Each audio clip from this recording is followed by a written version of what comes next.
Good morning, everybody. I am here live with Jerry Chandler from Synapse Films, and Jerry is somebody that has been a part of this industry, for a very long time at this point. We're going to dive into those details and everything he does and everything Synapse has evolved doing throughout the years. Jerry, thanks for coming on here with us. My pleasure. Love it. Love it. So a lot of people, they know for the most part that Synapse is mostly you and Don May, and what we see coming out of Synapse, super high quality releases for everything that you guys touch. But the question is, what exactly do you do for Synapse? Me? Yeah. Not much. I do interviews. I'm usually I'm the business end of the business, whereas Don's the technical end of the business. No one could do what he does. So it would be silly to claim that I get involved in that end at all. Right. He's really one of a kind. But, I'm usually the guy who, will negotiate the deals and stuff like that. With Synapse, just so everybody's aware, when they say it's two people, it's genuinely two people. This is an office in Michigan. Don and Jerry, they complement each other beautifully. Right before we started recording, Jerry's got his daughter walking in. It's just a small business that runs as fluidly as they possibly can. And some of the stuff that you guys put out over the years has made some massive impacts with just two people. So over these last couple decades, how does it, I know this is gonna be a vague question, but how does it feel just to be like a lasting presence in this industry? It feels great. I mean, what a question. That's a question that would take me a few hours to answer. Yeah. I mean, you have to go back to look at how we started, and to do that, you literally have to go back to the 1980s. It's a good thing. So exactly how did this start then?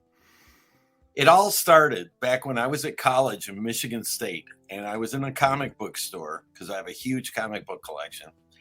And I picked up, I'm going to say issue number 12 or something, some super low number of Fangoria that was being sold on the newsstand. So, of course, I turned to the back page, and they used to have subscriber classified ads. And I remember a billion years ago when tapes were like literally just starting. Yeah. I made friends with a guy who wrote a film, like a fanzine. That's what they're called. His name was Rick Sullivan, and his fanzine was the Gore Gazette. I mean, he's vanished. I haven't seen or heard from him in probably 35 years or something. Wow. But he's long gone. But so I put in a subscriber ad saying, for my first subscription, saying, "Hi, Rick and Allison," which was his girlfriend at the time. Jerry, isn't that great?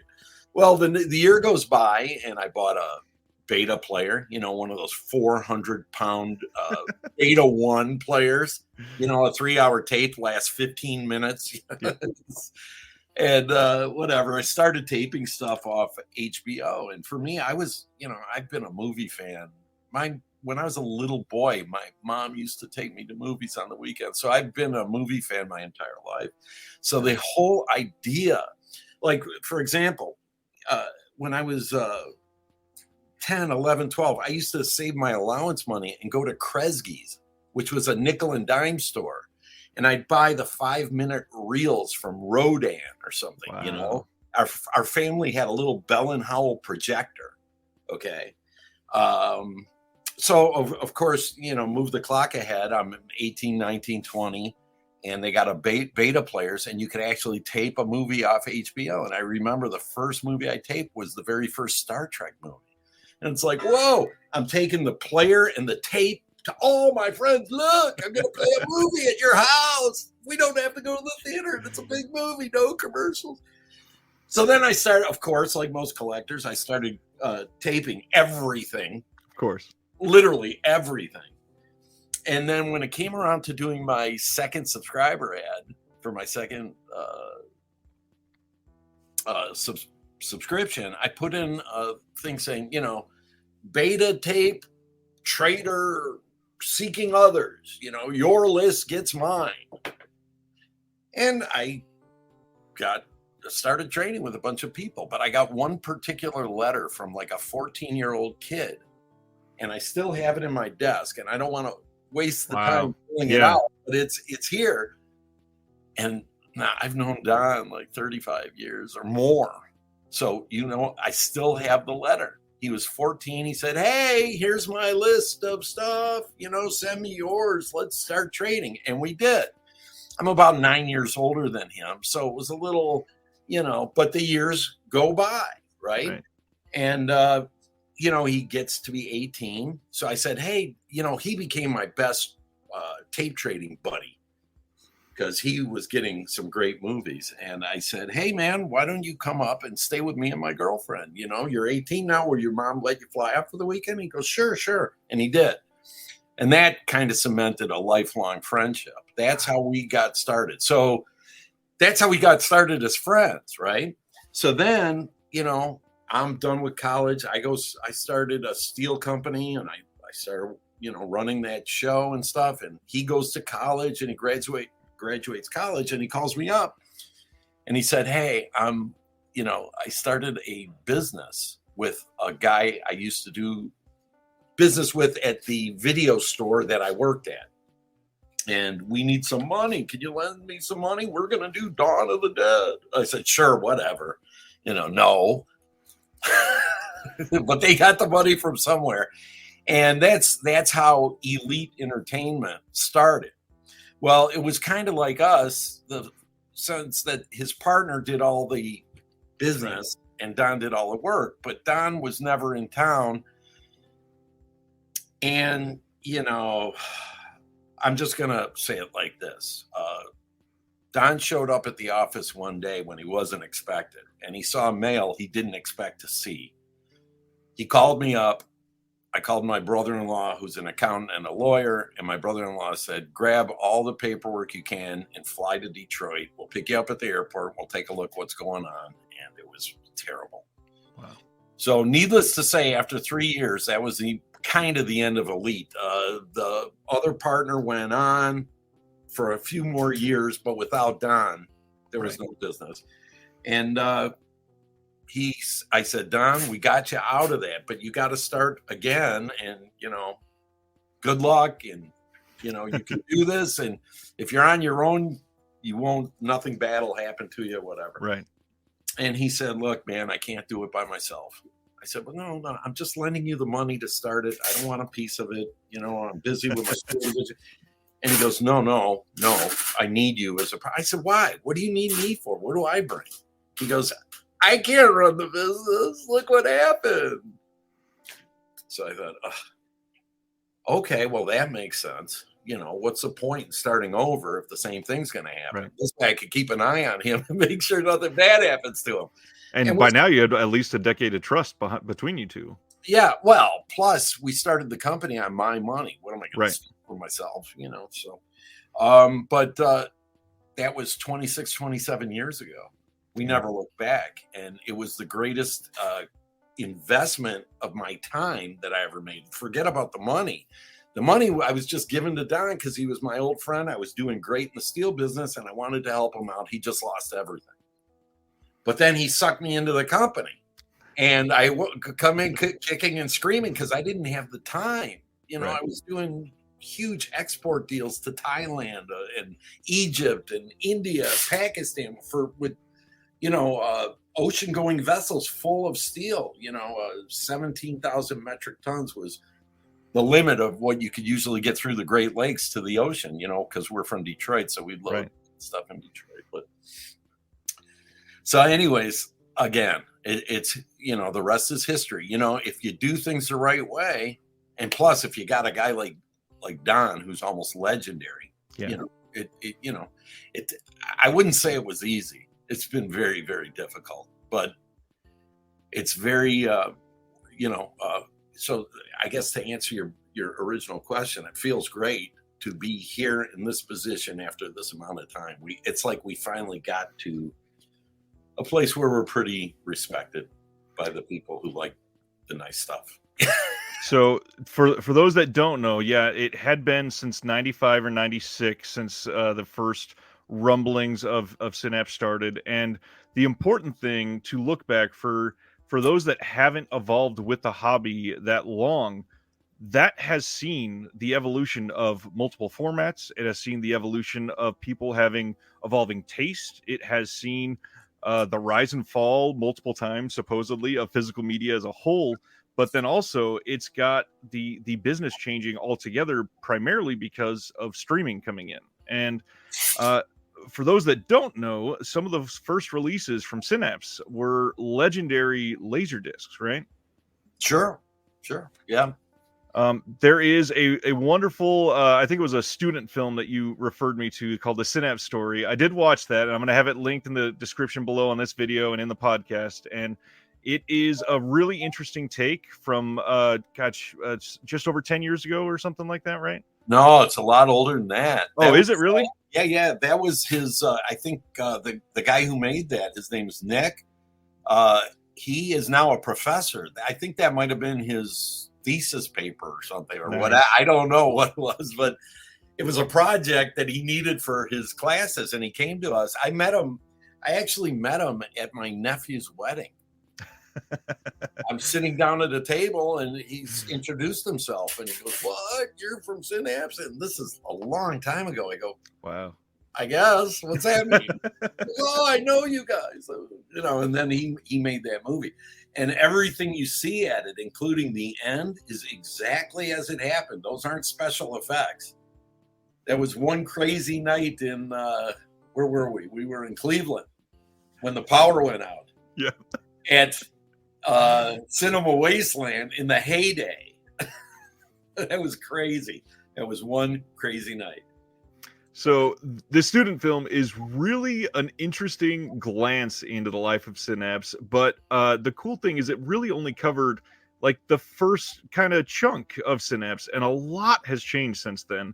So I don't necessarily want to redo what Nick did. We'll go into maybe a few of the details, primarily laser discs. So for a lot of the current collectors, they are so far away from laser discs. Many of them had never even seen one played. Can you share maybe some of the logistical differences from back then to nowadays that Synapse had to face starting out? Because, well, first of all, as you're talking about this, maybe you can share some details about what that first release was, because it made quite a splash. I don't know if the people listening will be able to see us, but they'll be able to see a big difference between you and me. The difference is I'm at least 30 years older than you. So you're going to have to be specific, because my memory of those titles, we put out close to 300 releases. So it's very difficult for me to remember exactly what you're talking about. I know when we first came out as Synapse, we did 3 VHS tapes. I think we did A Better Place, Triumph of the Will, and Star Warped on VHS. And let me think, we did a Gamera Laserdisc, because all we could get were the Laserdisc rights. A Gamera Laserdisc, I think Dario Argento's World of Horror and Document of the Dead on Laserdisc. Right. And then, I mean, Laserdisc and VHS were crashing at that time. They were dying. So we kind of nipped that in the bud, because it's still, those weren't cheap to produce, either one of those at that time. Right. So we kind of leaned into DVD pretty strong. And, we were exorciated by some of our fans saying, "Why are you giving up on Laserdisc? Why are you giving up on VHS?" They were very, very annoyed.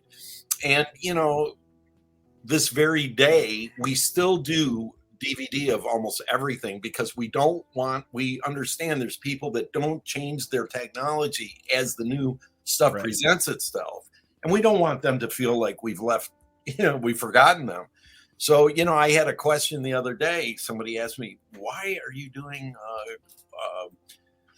Creature from Black Lake on DVD?" I said, "Because it's a movie from the 60s, 70s, wherever. There's a lot of people still around, and those people only have DVD players, and it's their movie. I'm not going to make it so they, oh, it's finally out in a beautiful restored version, but I can't play it because it's on Blu-ray." No, it's not us.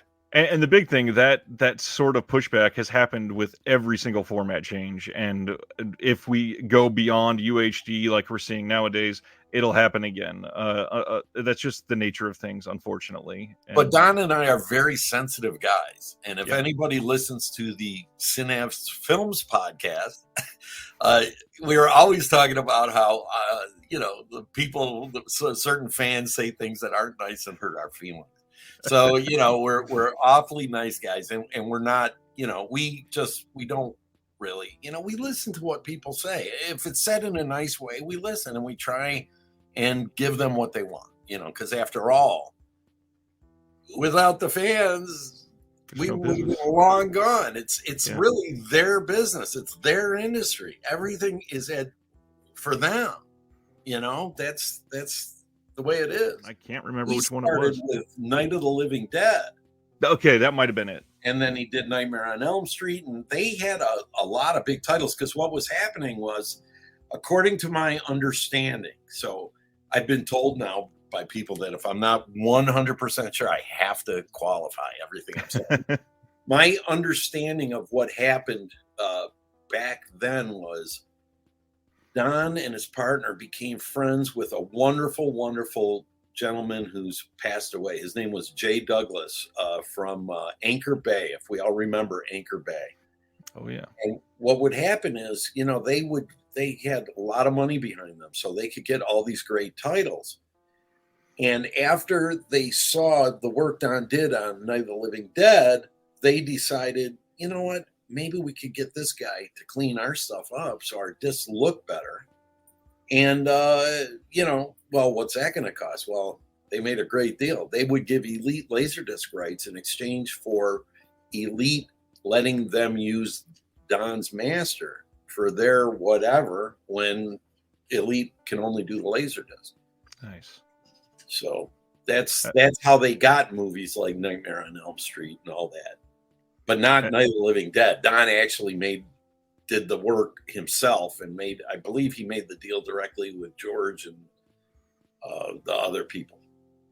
Yeah, and that obviously the way that a lot of these decisions go down have changed over the years. There's a lot more hands involved nowadays, it seems like. And back in the 90s, I'm just imagining the outlet for some of these, because first of all, the number that was produced on a lot of these tape releases and early DVD releases had to be vastly different than what we're seeing in sales today. Can you shed a light on that? I mean, they made money. Right. Elite made a ton of money. Things aren't like that anymore. No. No. I mean, that's my biggest fear for the industry is when Don and I are gone, there's not going to be any real super restorations anymore. There are some other companies that do really good jobs, but there's only one Don. I mean, and take that, people listening with, it could be me just bullshitting, or it could be just figure it out for yourself. But yeah, there's only one Don. And like we ran into a rocky road. When we started Synapse, our titles sold pretty well, but then it kind of quickly moved into the what do they call it? The sites that would upload your stuff and people could steal it all for free. Yeah, torrent sites. Yeah, torrent sites. Once those got super popular, our sales tanked. I mean, they went very, very low because for a while there, all people wanted to do was build up their digital library. Yeah. And it almost killed us, but we survived.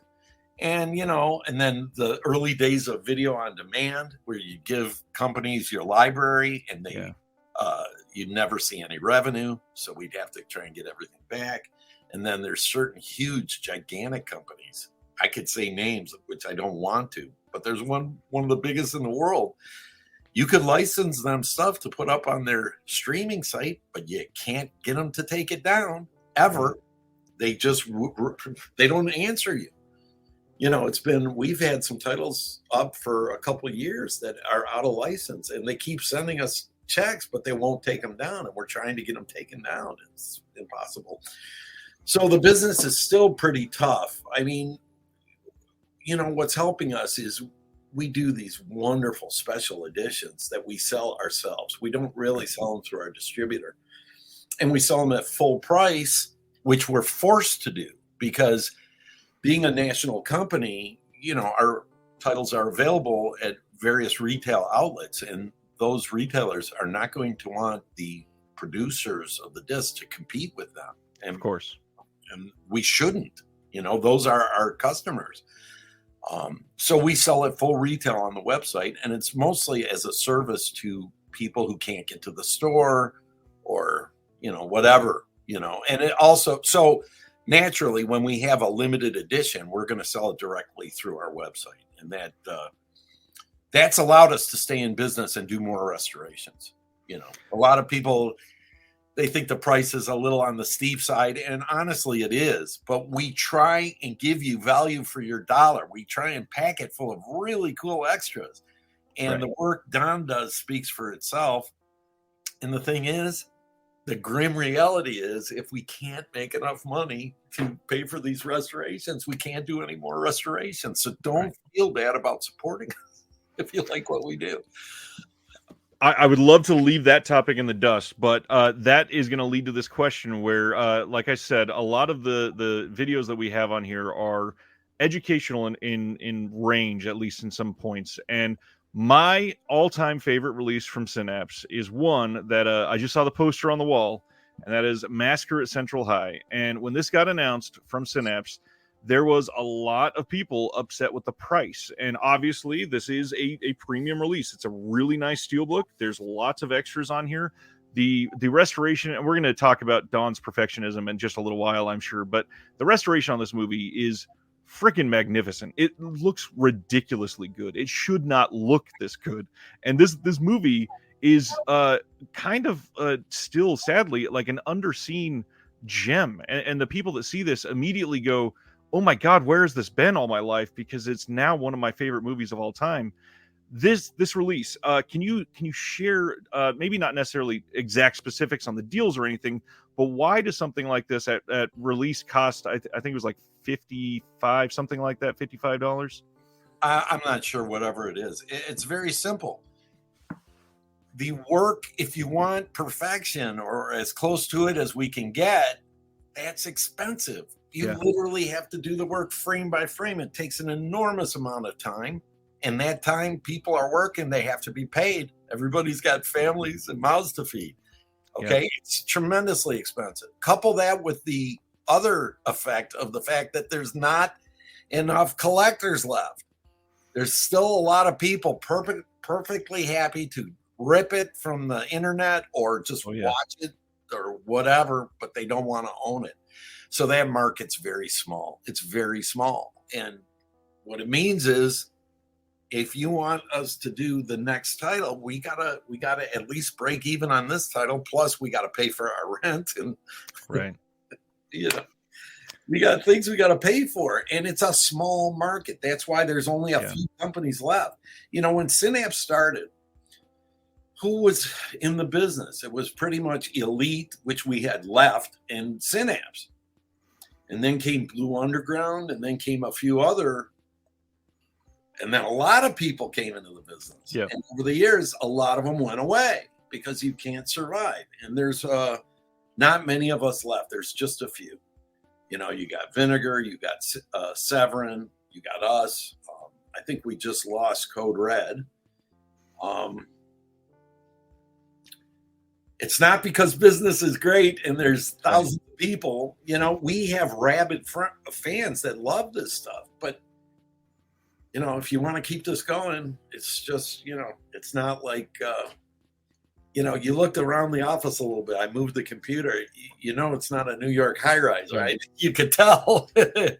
It's, we do the best we can. But you know what? We're happy. We love doing this, and we make enough, and it's enough, and we're happy. And I could see doing this till we ride off into the sunset. Last year was a bit tough. I had a surgery, and Don had a couple surgeries. So, we're getting a little long in the tooth. Yeah.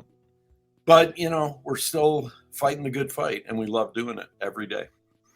and the releases continue to be high quality, and that's why I continue to shout it from the mountaintops that Synapse is still somebody to follow, because they are incredible. The newest release is Creature from Black Lake. You just mentioned this a few minutes ago. I literally just got this one in, but again, new 4K restoration on this. It is one that is making a lot of people happy, seemingly, that people are getting it and watching it. And I do want to shout out one thing that Synapse has continued to do, and that is evolve, like I kind of alluded to earlier. And one of the things that you've done best is the podcast. You guys are incredible on the podcast.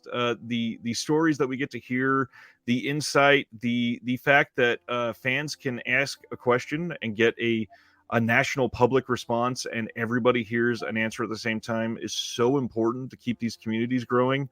How's it been doing the podcast? Are you having fun with it? Yeah, I mean, but again, this is something where I could take zero credit. This is all our friend Tim O'Sabin, who he's in 3 different national bands. He's a musician, just an amazing guy. And I became aware of Tim. I started seeing him at the horror film conventions that we do, and he'd show up from time to time, and we started talking, I think, about football of all things. And we became friends. And then at some point a few years later, he had a podcast, a weekly podcast. And I think it went on for 10 years. I don't think he missed a week. I know there were over 500 episodes. So he said to me, Jerry, I've never had you on my podcast. So we started talking one day. He said, let me start recording this. And then before you know it, 3 hours had gone by. So he made it into 3 different podcasts, and he said he got a lot of great response. At the same time, he got into a disagreement with the guy he was doing the podcast with, and they came to the conclusion that they were going to part ways and stop doing their podcast. So a couple weeks later, Tim called me and he goes, hey, Jerry, you know what you guys need? I go, what? He goes, a podcast. I said, whatever you want to do. So he started asking me questions. I said, here's the one thing I'm not going to do. I'm not going to tell you how to do a podcast. You got 500-600 podcasts. I've got 0. I don't know anything. Don't ask me questions. You want to do it. If people like it, I'll keep doing it. I want to have other people on it. I wanted the fans out there, if they really like Synapse, then they should know it's more than me and Don.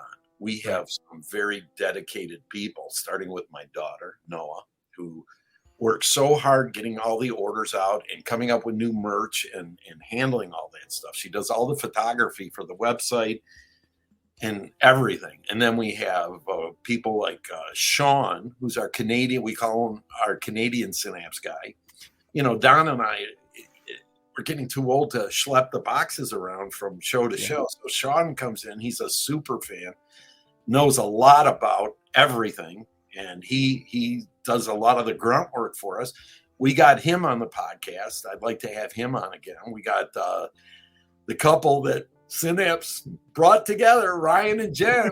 And if you've listened to our podcast, you'll know the story, but they met at our table, and they're a lovely couple, and they come and do shows. There's Dave Kosanke, all these people we've gotten on the podcast because we want people to know who they are. They all are part of what makes us up. Synapse isn't really just me and Don. It's more like a feeling. You know what I'm saying? So that's great. One of the things that I had some people ask a question about is, especially over the last couple of years, you guys have been doing some joint releases, and this is one of them with Arrow Video in the UK. Mm-hmm. There's been some questions like how do those deals work out? Who handles what? And this, I just want to say, one of the best releases, maybe of all time. Demons. I always say that this is possibly the best gateway to Italian horror film that somebody could watch if they've never dipped in. And this release, just a prized possession the moment I had it in my hands. Thank you. I can't really get into the specifics. Part of the reason is because I really don't know what the specifics are. I'm not a great planner. Right. I run the business, but I feel I'm a tremendously lucky person. I'm like the blind guy walking through the minefield that just happens to take the right steps. I mean, they say if 1,000,000 monkeys are typing on 1,000,000 typewriters for 1,000,000 years, one of them is going to type out the complete works of Shakespeare. Yep. And I feel like I'm that monkey, just things that you think about that you never think the other company would ever agree to. Sometimes two people from two different companies have the same thought, and it just worked out. The conversation went basically like, even in business, you have friendly competitors and you have unfriendly competitors. And I always said, I like to be friendly with my quote unquote competitors because all we compete for is the title. Right. Once the titles are distributed out to the various companies, my creature from Black Lake isn't competing with your whatever. If somebody wants Black Lake, they're going to buy it. If they want your movie, they're going to buy it. So we can be friends.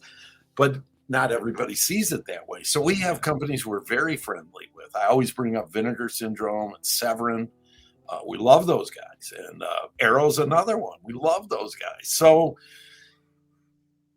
there was a discussion, something like, to do these restorations are so incredibly expensive. Well, what if we pooled our resources and did them together and split everything? Right. And, you could help us with titles that we're working on. We'll help you with titles you're working on and whatever. So there's going to be more. There's going to be some other really cool releases. And I mean, it was, I can't really get into the specifics of how it came. I mean, of course, but I can tell you that it's been wonderful. They're great people to work with, and we've had a lot of fun. And it allows you to kind of like let your hair down. It builds a certain amount of trust. So, I think it's worked out really good. I think they're very smart to, for agreeing, and us, we're smart for agreeing. But look what we got. We got our costs alleviated a little bit, and they got Don's eyeballs. Yeah. And just to show you the difference between us and a lot of other companies, they would show us something and Don would give them a list of what to fix. And sometimes it would say, okay, well, we're a little late. So, right. Some things got fixed more than others and some things didn't. But Don sees everything. And to have access to somebody like that, at least if you can't get to something, where the problem is. And if you could prepare a response, there's so many different things that make it cool to work together. But if you just expand it out to life itself, life is always happier when you're working with people instead of anxiety from stress from working against people. So this is always going to be a preferable thing to work together. We make a little less money each, but you know what? We live a year longer because of the stress we didn't have to live with for the year. So, greatest thing we've ever done in business, I think, is hooking up with the Arrow folks. Wow. That's pretty strong words. And maybe for those that, a lot of people have heard about Don's reputation as being a perfectionist, but maybe the actual gravity has not hit a lot of people. And Don notoriously is somebody that can look at single frames and pick out things that nobody else can. And because of that, things like Massacre at Central High, they can almost look like they were filmed last week. They are that well done. And I'm curious if there's any, either fun or maybe notorious stories in the past that haven't gotten a lot of light or play that you'd like to share. Maybe something at the very last minute, Don said, hold on, I just randomly discovered this, or anything that would be fun for fans. I can't tell this story for the third time. I did it on one of our early podcasts, and then Tim made me go back to it a couple weeks ago. Yep. I'll just tell this story one more time. And if anybody out there has heard this story, please forgive me. I got other stories, but no story answers his question like this one. Well, what's funny, hearing it again is what made me ask, because I think more people need to hear the story. Unbelievable. Okay, so we're at a chiller convention. This is like 150 years ago. At least, yeah. And, back then I was a much younger man. So on Thursday nights and Friday nights, we'd get in on Thursday and set up, and then we party. Friday nights, we really party. So Saturday morning, you have to be at your table at 10, which means you have to be down there around 9, which means you have to wake up around 8. I must have been out till 4:30, 5 o'clock. Oh, yikes. Got back to my hotel room and I just plots down in bed. And, I'm sleeping. And about 7 o'clock, I get a phone call. And it's Don. And he goes, dude, we're fucked. Excuse my language, everybody. No, you're free to go. I got to say it as it happened. We're fucked. I go, oh, okay, how are we fucked? He goes, you got to come and see this. You got to. I go, but Don, I just want to sleep. I got to get up in another. You got to see this. So there I am walking down. His room was on the same floor. It's like I got one shoe on. The coat, the robe is half open, and I'm stumbling down. Hair's all a mess. I come in, and he goes, sit down. Okay. Opens up his laptop, and he goes, watch this. And he hits play. Bing. I'm watching. The end of the opening credits of Basket Case 2 are going up the screen. Screen turns black, and the movie opens up. There, did you see it? Yeah, I saw the end of the opening credits. They're perfect. Henenlotter did a great job with that. He goes, no, you didn't see it? I said, no, Don, I didn't see anything. Why did you bring me down here? He goes, watch. Plays it again. I didn't see it again. Plays it a third time. I didn't see it a third time. And he's getting angry because he doesn't understand. People cannot see what he sees. He's got a third eye. None of the rest of us do. Right. I go, Don. So he goes, okay, watch. And he goes back and he goes, click, click, click, click, click, one frame at a time. And sure enough, there it is. The frame had ripped and it had been spliced back together, and you could see a little lightning bolt through one frame. It wasn't a series of frames. It was one frame. And he saw it. And I go, I hardly think we're fucked. I mean, what? He goes, no, dude, we got to fix it. Okay. This wasn't my first rodeo, so arguing is not going to do any good. Right. Besides, it's half his company, and his reputation is what made our reputation, and his work, not me. No one's saying, exactly. Hey, you signed a nice contract. I'm a huge fan of it. No, it's all him. So I got to let him do his thing. So I said, all right, how much is it going to cost? He goes, $300 to fix the one frame. I said, okay, how long do we have to delay the title? He goes, a month, which is not great, Nobody likes that. The licensor doesn't like it. The distributor doesn't like it. We had to do it. But that's a very good example. And there's literally no exaggeration in that story whatsoever. If you find the other two versions of it, you'll find that all three versions of that story are remarkably similar.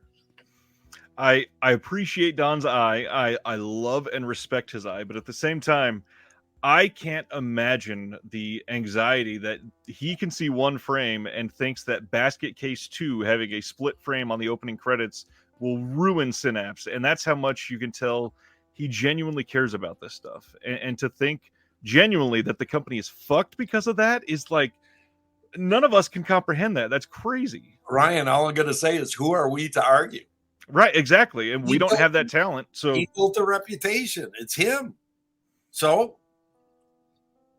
I've learned in my life to stay out of people's way. Right. When they know what they're doing, stay out of their way. You might have a different idea or whatever, but you got to remember, if they're an expert in their field, sometimes you just got to take something on faith. And, that's where we are these days. These days, Don and I never argue about anything. It's like, oh, we need to do that. Okay. Got to do that. Got to do whatever it is. And same with me. I could tell him, don't do anything until, I have this worked out and that way. And he, fine. We just work so well together. It's like we were born to work together. I don't know.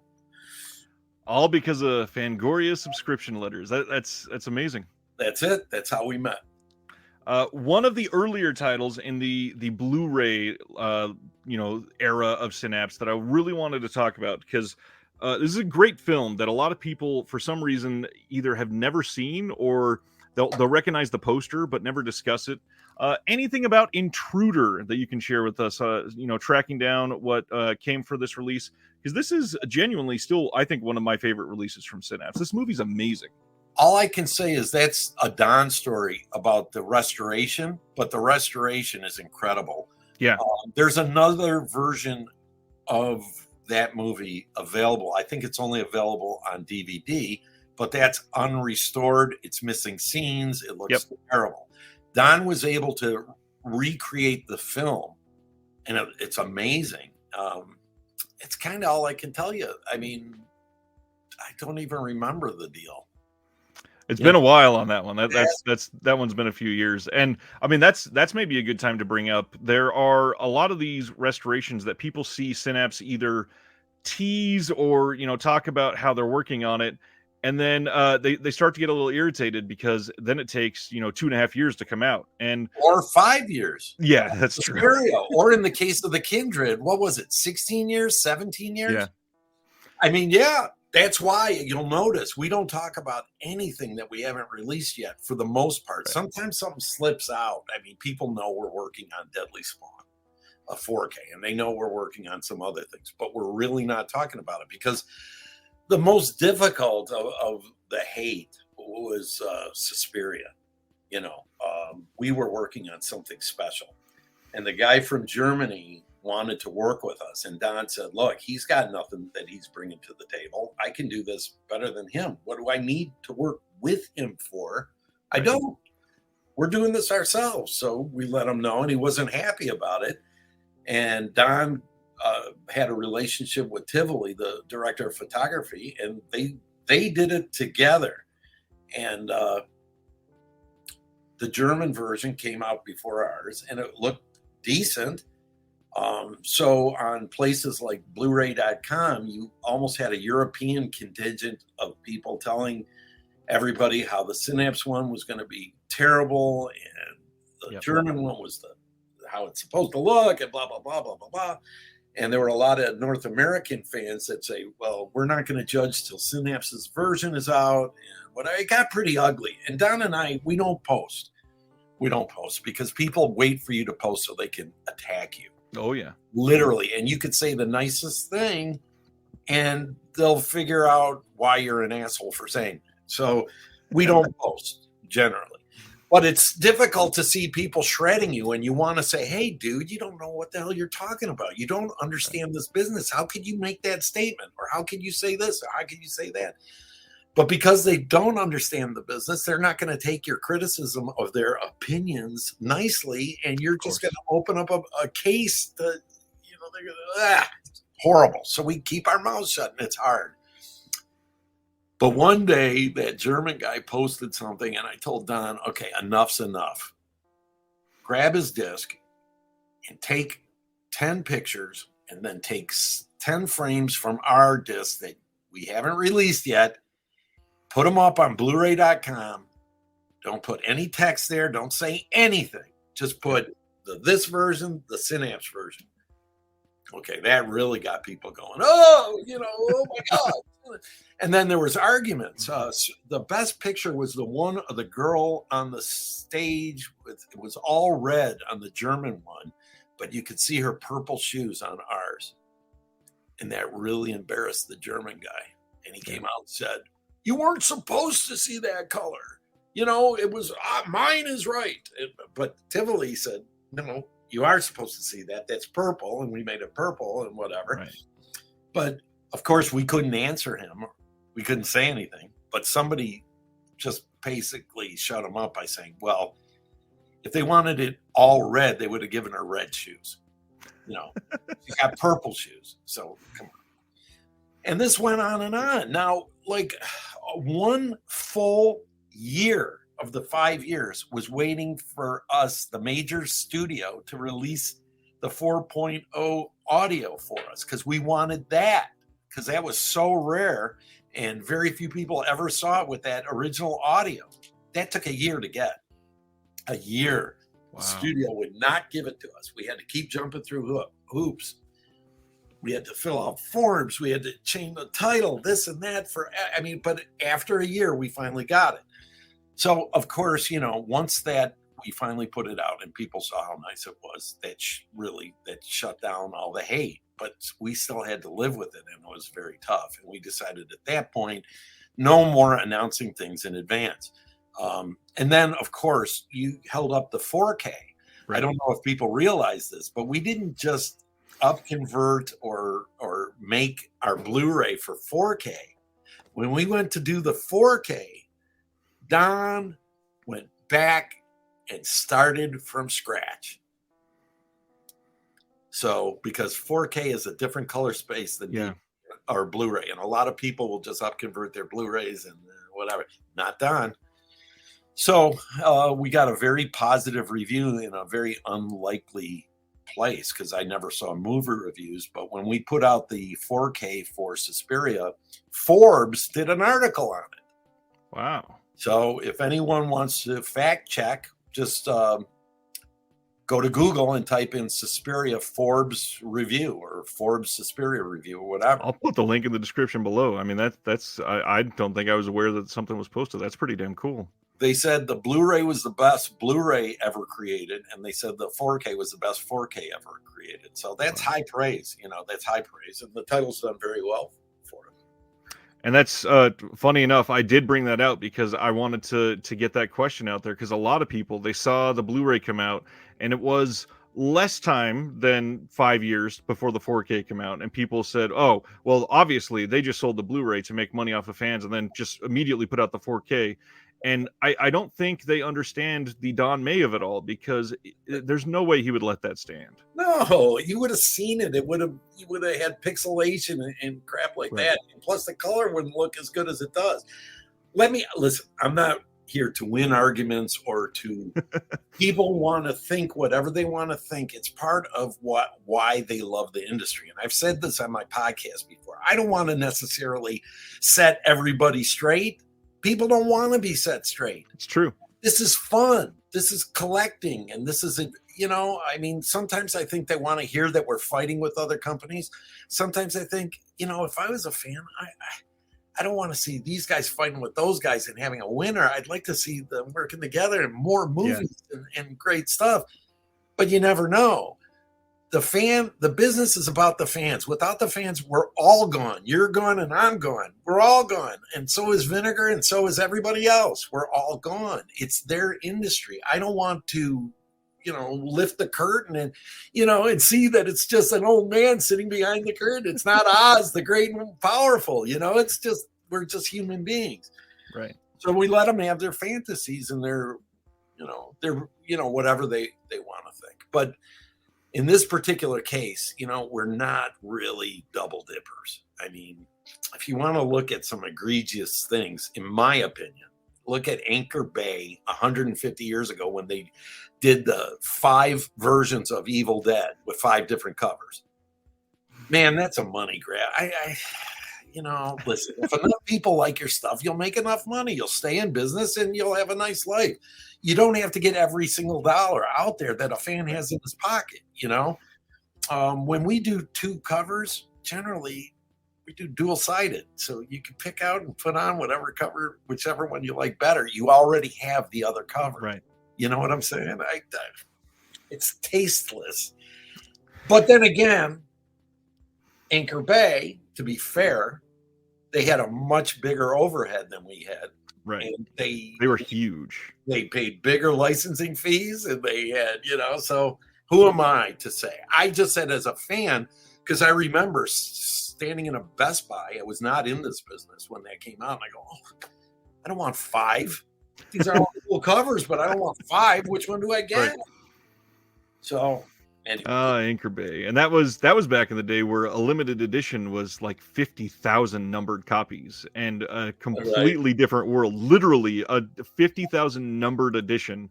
I think people nowadays, upset that, like the Synapse release of Phenomena, I think it was 6,000 for the limited edition or something. That is such a high number. Like, you have no clue. And, we keep some back because we take them to shows. Right. Because we get a lot of fans that want to buy some stuff from us at the shows to show us in person that they support us. So we always like to bring those pieces there, make them available for them, and stuff Yeah. like that. We always save some. I think I have 20 Suspiria Blu-ray steelbooks. Those sold out 5 years ago in the first Yeah. couple of weeks or whatever. There was a lot of them. They all sold out, but we put a couple boxes away for a rainy day for that fan that says, I really miss that. And I'm so sad. Well, guess what, pal? Here, that's probably one of my favorite things about, in this business, a chance to, interact with fans and do something nice that completely drops their jaw. You have no idea how much that is the perfect segue for the last thing about Synapse that I wanted to talk to you about. The only reason that I got to get Jerry's contact information is because a friend of the channel, his name is John, reached out to Synapse because he was looking for some old DVDs from Synapse. And they're from I guess a line is what we would call it, a little sub-label maybe, that you used to do for Casa Negra. And John got 1 or 2 DVDs direct from Jerry, literally talked on the phone with you. And that is the type of thing that sets Synapse fully apart in my eye, because without that, it's literally just a curtain with people working behind it. But the way that you have, I mean, the feel of it, literally, it's just like a mom and pop shop doing the best that you can to get by, but also delivering the highest quality to make people happy. That is like the perfect story. And without that sort of relationship with fans, there's not a lot of substance to it. So over 27 years, I don't know how many times people have said it, but from John and all the other people, thank you, and thank Don. But Casa Negra, I got to ask, any chance we ever see any of those films on Blu-ray? Because No, those are great. Come on. absolutely not. Do you have time for a quick how this happened? I still have Jerry questions I want to ask. We still have 10, 15 minutes at least. Okay. Quick, I'll tell you real quick. Back in the day, there were 2 guys, wonderful people, Matt Kennedy and Mike Liuzza, and they formed a company called Panic House, and they did a bunch of Asian films and stuff. And then they went on to do some of those Mexican horror films. So they formed a Mexican label by the name of Casa Negra. They didn't, as I understand it, they didn't own the labels. They were doing the labels for a big company, and I'm not so sure that the guy wants me to use his name or his company, so I'll leave it out of there. But he's a guy who does a segment on the Howard Stern show. He's very popular, and things weren't going too well. They, there's many different challenges in this business, and one of them is you don't want to overpay for titles that don't sell and stuff. And they were doing some of that. Plus, they were making some bad decisions.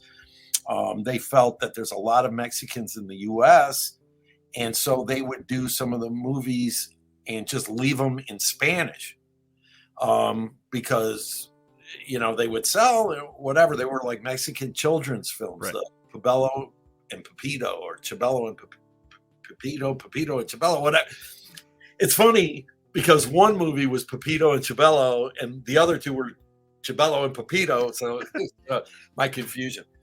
But they didn't, I guess they felt, one, I'm trying not to say anything that could be of course as racist, because I am not a racist, but I kind of think that maybe their market is like people sending money back to Mexico to support their families. They're not buying DVDs. Right. They don't have TVs and stuff. Well, guess what? They didn't sell any of those. And they were running into some pretty severe problems. So they kind of handed the whole thing over to the guy who was financing them. And I don't even know how I came across him, but I said, hey, are you having problems there? And he goes, yes. I said, would you like us to help you out? He goes, yes. So what we did was we purchased the inventory of Casa Negra and Panic House. We purchased their inventory. We couldn't do their licenses or anything because they were non-sub-licensed. But in the industry, if somebody has pressed a number of units and you buy them from them, you could sell those units for as long as you want. It doesn't matter who Exactly. has license to the title. You're not creating new stuff. You're selling a limited amount of goods that you purchased. I think it's called the law of. Oh, I shouldn't have said that because I can't remember. But whatever. But that's how that came about. And of course, there were 6 really decent titles, which were the Mexican horror ones. Yep. And the biggest title of all was the Vampire Double Feature. And that sold out rather quickly. We got 100 back a number of years later when we switched distributors in Canada, and they found a box of 100 and they said, "Can we send it back to you for a refund?" And I said, "Yes." So we still have a few of those lying around upstairs if anyone wants it. It's called the Vampire Double Feature. And then we still have the other 5. I don't think it's on the website, but you call me. If you call me, my number's in the catalog, we'll make sure you get them. That's amazing. They are still sought after. I think it was about 2.5, 3 weeks ago, I interviewed one of these contributors, producers for some of these discs. And after we were done recording, we just chatted for another 20 minutes after, like I do with most of the people. And she was saying, I really love this film. And I got to think, I said, I think that was a Casa Negra film. And I went and looked and I said, yeah, and look, it's in stock. And I gave her the link to a Grindhouse Video in Knoxville, and she went and purchased it. And there it is. So yeah, the people are still clamoring for some of those titles. Yeah, I mean, it's possible that the Mexican licensor can find another company willing to put them out on Blu-ray, but it's not going to be a huge win for whoever licenses them, because there's just it's such a small demand for those Mexican titles. It really is. That makes sense. So finally, now that we've got a big grasp on Synapse, I would love to have just a couple things inside the mind of Jerry to bring a human side to close this down. You mentioned you were a big fan of films since you were very young. Do you happen to remember what your earliest memory with film is? Oof, I told this story too, and it's so embarrassing. That's a good thing. That's fine. I mean, I'll tell it, I guess. It's very embarrassing, but I was born without the embarrassment gene. It's embarrassing. Nothing wrong with it. Yeah. But I don't get embarrassed. Good. I was 3 years old. The year was 1962, and we were living in Oak Park, Michigan. And I remember one day I had 2 older sisters. My little brother wasn't born yet. My dad goes, "Come on, put on your coat. I'm taking you to the movies." Okay. So he takes me to the movies, and what it was one of those Italian Mondo movies. And we sit down, and what happens? I remember we're like 5 minutes into the movie, and a bunch of topless women are skiing down the mountainside holding lit torches. And I was 3 years old. And I remember when the credits were going, I go to my dad, "Dad, can we stay and watch the beginning again?" So we get home from the movie, and I told my mom, because I was just 3, I didn't know what I was seeing. I just knew I liked it, and I wanted to see it again. And I remember my dad got in some trouble. I just remember it was yelling. You see the little, like in a cartoon, the little dust ball with the fists and the lightning bolts and all that crap. But I think my dad was relieved to a certain extent that oh, wow, I got excited in the right parts, I guess.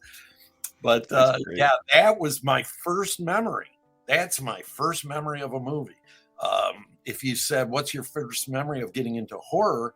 Around the same time, I was 3 years old, was the year The Outer Limits, the original Outer Limits came out. And the Twilight Zone was already going.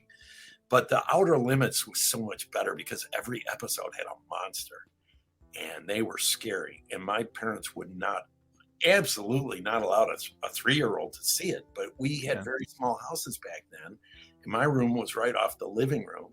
And my parents and 2 sisters I'd be in bed. They'd be I'd hear, I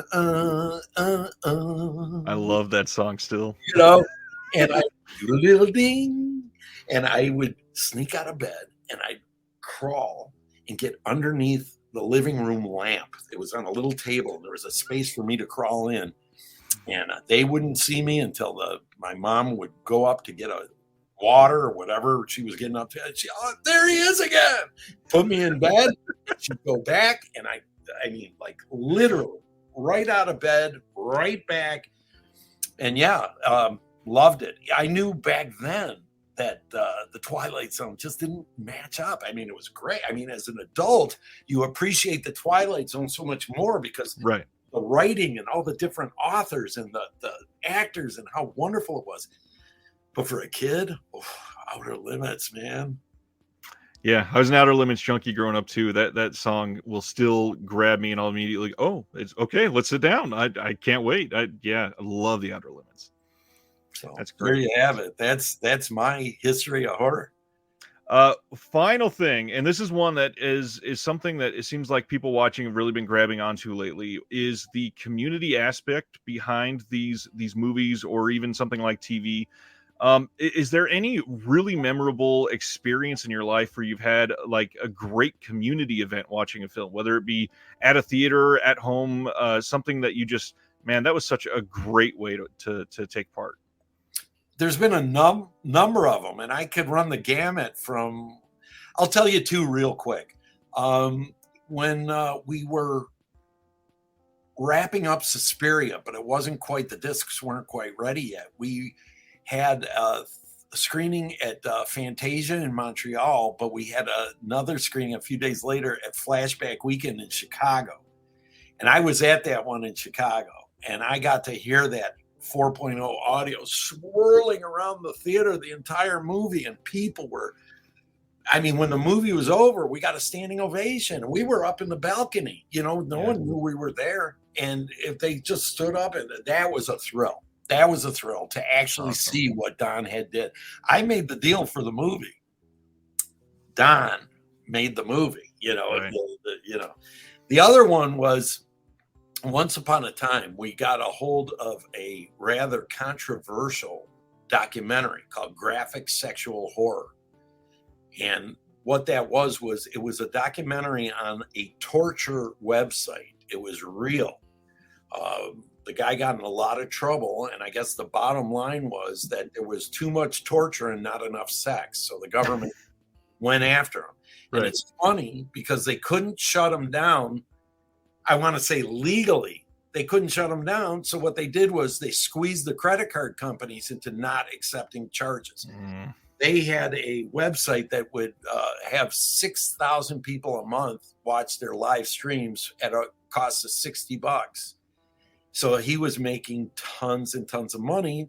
And when they choked off the credit card business, he went out of business, he shut down. They went on to do, the name of the website was called Insex, and the people split off to become kink.com and Device Bondage. And if you are a follower of modern day pornography, you'll see that both of those sites do have their bondage and whatever, but they have a lot more sex and a lot less torture. So this movie was made from two women who worked on the site. One was a camera person, one was a scenario writer. Of course, we can't get the movie up, even though we're only selling their documentary. We cannot get it up on any VOD. We get pushback from sites saying the credit card companies don't want to accept charges. We can't take this, whatever. It's terrible. And it's a great documentary. It's a heartbreaking documentary because they talk about the models and stuff, the people who were submitting to this stuff. It was really a great documentary. But anyways, make a long story short, if it's possible. We were at Fright Night Film Fest in Louisville, Kentucky, and one particular evening, I think it was the Friday evening, we were screening Graphic Sexual Horror. Of course, the room was completely packed, and I was sitting right next to Barb Bell, the lady who made the movie, and she was the scenario writer, and she was sitting right next to me. And if people are interested, the podcast, I could give. There's anecdotes I've already told about this particular evening, but I'd say half the audience was gone by the halfway point of the movie. They couldn't take it. Right.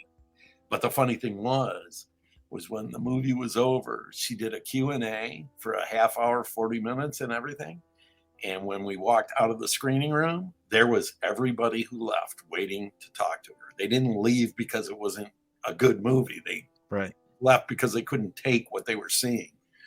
And I thought, wow, that's really cool that these people, they're not judging it. They want to talk to her. They're fascinated. She made the subject fascinating to them. And I tell everyone it's a great little movie, but it's tough if you're sensitive. It's tough because they did things that weren't nice.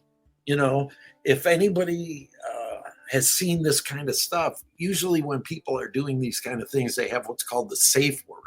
Yep. And what it means is if you say, okay, I want you to spank me, tie up my hands, tie up my legs and spank me, hit me real hard. And the person says, well, okay, what if I'm hitting you too hard and you're really crying and you want me to stop? How am I going to know this isn't role play? Well, the safe word, stop, or whatever it is. Right. They always had that, but they didn't always listen to it. And when you see some of the things that was going on, that what I just said will hit you like a ton of bricks. Right now, it's just words. If you see graphic sexual horror, if you watch what was going on, and then you see, oh, they weren't stopping when the person would say the safe word, that in itself is horrifying enough. Because forget about being kidnapped and tortured. What if you walked into it yourself? What if you put yourself in that position? Yep. I mean, nothing more horrifying than reality, right? Yeah. Oh, Jerry, this has been amazing. Kind of dark. That's a great story to end on too. I love it. The education on the BDSM scene for us. Again, I do want to highlight a genuine face-to-face from somebody that doesn't always get to say this. Thank you for you and Don. The contributions literally over the last 27 plus years are legendary. They continue to evolve and respond to people's taste and opinions. That's one of the biggest things on Synapse. Somebody will write and say, hey, maybe I would like this on the next release. And you'll see like, hey, some of those things have been listened to over the years. Oh, yeah. But I got to say this. I mean, again, you're thanking me and that's nice, but I'm thanking you and all your listeners and everything, because again, without you guys, we're not even here. There's nothing to talk about. It's all you. It's all your fans. It's all those people who are going out who want, and they go out and they buy and they watch and they talk.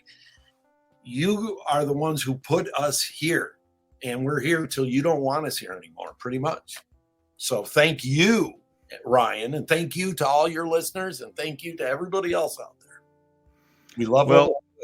We hope it continues for a lot more years, and Don protects those eyes, because they are serving a big spot in this industry. And I hope maybe with some more announcements we can get you back on here to highlight some stuff for us, Jerry. You're amazing. Come on, anytime you guys want to talk to me. That's one thing we do. We're very friendly. We love the fans. We don't love being abused by the fans, but we do love the fans. It's their business. And even the ones that are mean to us and not nice to us, it's their business too. And I'd rather have people talking about us than not talking about us. So everybody continue. I'm not telling anybody how to behave. But I'll be here anytime you want me to talk about anything. That is an amazing promise. Enjoy everything that you're working on right now. Stay warm. I know Michigan's a little chilly right now. Today, that's for sure. Thanks for your time, Jerry. It's a pleasure. Bye-bye.